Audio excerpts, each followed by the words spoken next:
Assalamualaikum warahmatullahi wabarakatuh. Saya Osi Hidayati dengan NPM A1A021079. Saya dari kelas 1C, Prodi Pendidikan Bahasa dan Sastra Indonesia. Saya akan menjelaskan beberapa hal mengenai materi kedua. Di sini saya telah mencatat judul-judul yang akan saya jelaskan satu persatu. Langsung saja pada judul yang pertama, yaitu pengertian agama. Agama ini secara umum yaitu adalah suatu peraturan yang mengatur peribadahan manusia kepada Tuhannya.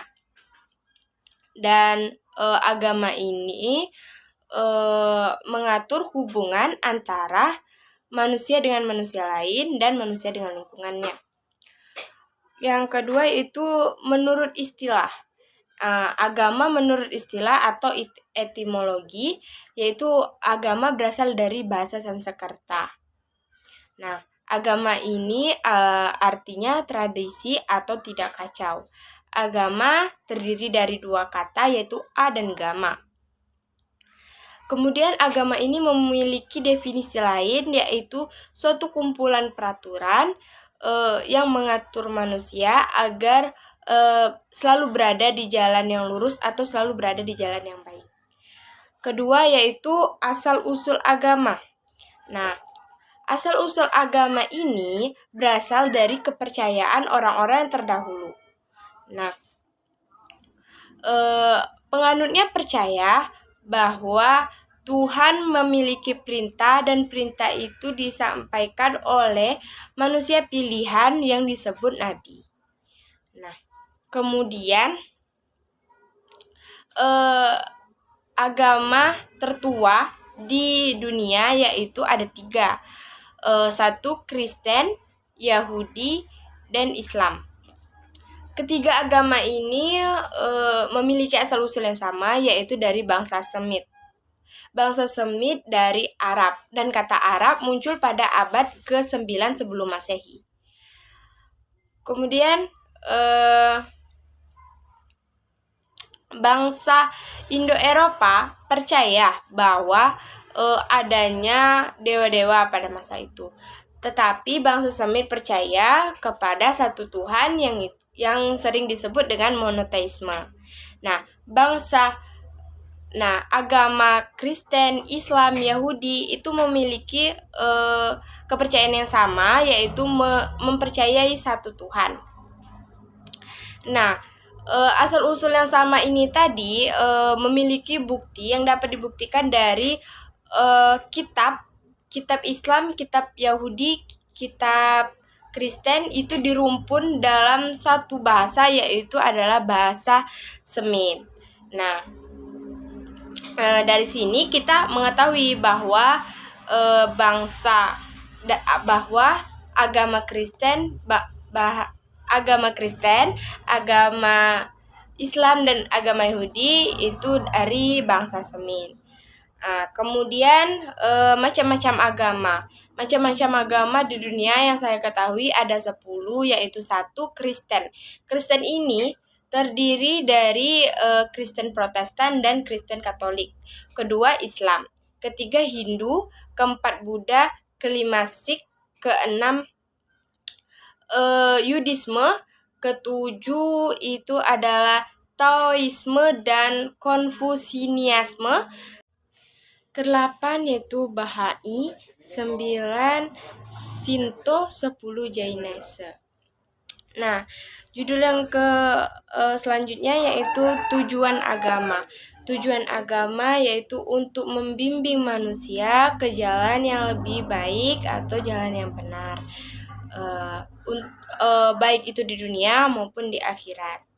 Yang kedua yaitu agama sebagai pengajaran bagi umat manusia. Yang selanjutnya yaitu fungsi agama. Fungsi agama ini 1 untuk memberi pedoman bagi umat manusia. Yang kedua untuk menjawab pertanyaan-pertanyaan yang mungkin tidak bisa dijawab oleh manusia lain. Ketiga, sebagai identitas sebagai identitas manusia karena menjadi suatu penganut agama. Ada banyak hal yang lain, namun tiga hal itu yang saya tangkap. Yang kemudian yaitu visi dan misi ajaran Islam. Visi Islam yaitu sebagai hidayah atau sebagai petunjuk bagi umat Islam agar selalu ke jalan yang benar. Yang kedua, sebagai rahmat atau sebagai kasih sayang kepada umat Islam. Misi Islam yaitu untuk memakmurkan umat di muka bumi ini. Nah, ini dapat dijelaskan secara detailnya, yaitu satu, untuk mengesahkan Allah. Kedua, yaitu menegakkan nilai-nilai ibadah.